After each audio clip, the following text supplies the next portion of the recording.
Scott Morrison sought to win over voters priced out of the housing market with a major policy pitch less than a week out from the election. His proposal would see first home buyers access their superannuation savings for a deposit, a surprise campaign commitment which formed the centrepiece of the Coalition's official launch in Brisbane.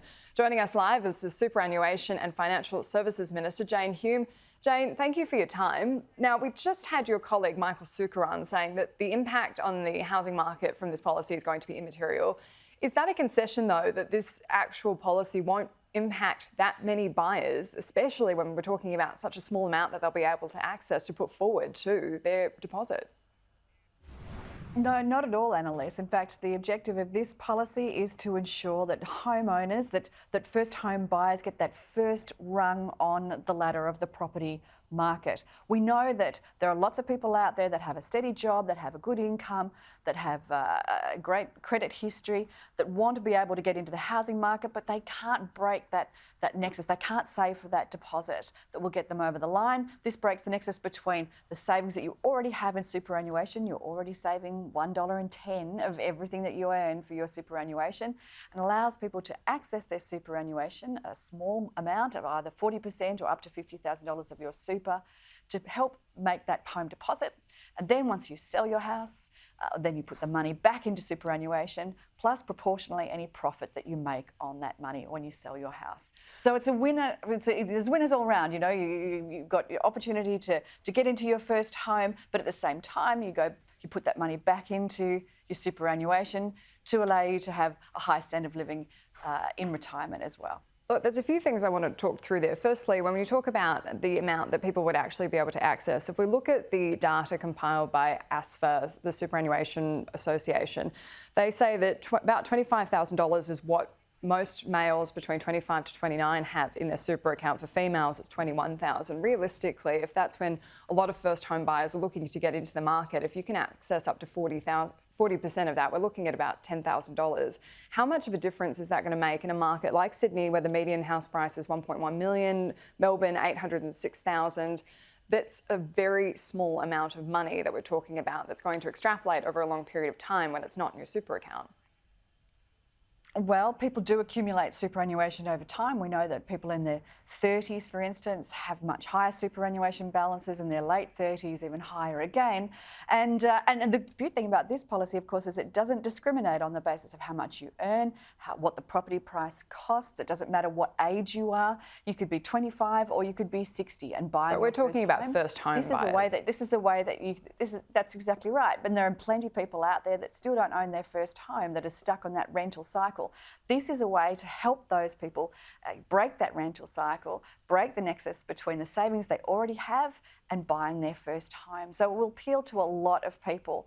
We want to make sure that people have already saved a proportion of their deposit already, 5% they need to have saved already, plus they then can only take out up to 40% or up to $50,000 from their superannuation, and then put it back into superannuation after they've sold that first house. So that's my other question. So you have to put it back into your superannuation after you sell your first home. That includes the amount that it would have accumulated if it were in your super fund. That makes it a lot harder then if you are looking to upgrade, which most people are. They've had kids, they want a bigger home, they want to have more space. That doesn't help when you're looking to buy a better place if you have to take out that additional money. And also, aren't we talking about the possibility that your house value might have actually gone down in that time? This is all working on the assumption that the property values will go up. That doesn't help anyone who's in an inner city apartment that has a cladding issue or has been devalued because people are moving out because of the pandemic. It's not a safe assumption to say that property prices will continue to just go up indefinitely. Well, on average, housing prices go up around 4.5% per year. That's what they've done in the last 17 years, but just in the last couple of years, you've seen them go up much, much more than that. So we believe that this is a way that people can essentially invest their superannuation money in their own home. You can already invest your superannuation into a rental property, into an investment property. This just allows people to invest their superannuation into their own home too. Is this just a last-minute policy pitch, a shot in the air to say we're coming after you, industry super? Is this the Liberal Party saying that you just don't agree with superannuation fundamentally? This is the Liberal Party listening to the concerns of Australians. What they've said to us is that they want to get into the housing market. They want to be part of that great Australian dream. The hard part is saving that money for a deposit. You know, it used to be 20 or 30 years ago that interest rates were higher, but the amount you needed for a deposit was lower. Well, now the interest rates are manageable. The principal and interest repayments are manageable. The hard part is saving for a deposit. So this allows more Australians to get into the housing market at a time they need it the most. The most important thing here, of course, is that housing itself is an indicator of economic security. It gives you a better quality of life while you're in your working life. It gives stability and security to your family. But also, owning your own home is one of the best indicators of economic security in retirement. So it allows people to not just have an opportunity to get into their first home now, but have a more secure retirement in the future. Many of the most vocal critics of this policy announcement this morning have said that this does nothing to address the actual issue with supply. This is all about looking at the demand side of the equation.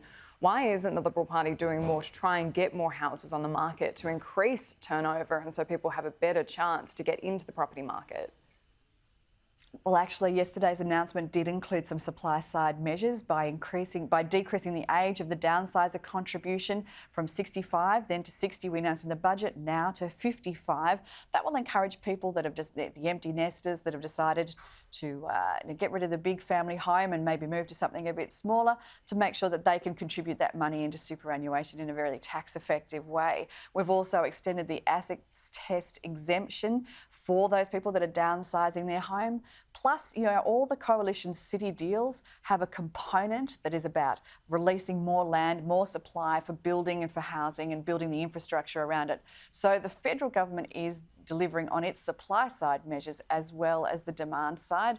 We really need the states and territories now to step up and local councils to step up too on their responsibilities on the supply side. Minister, $1 million question, who's going to win this Saturday?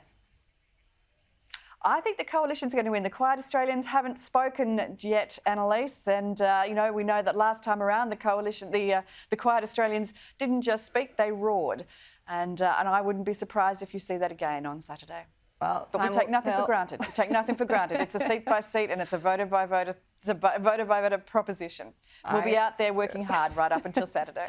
I suspect it's going to be a tight race, but Minister Hume, thank you for your time.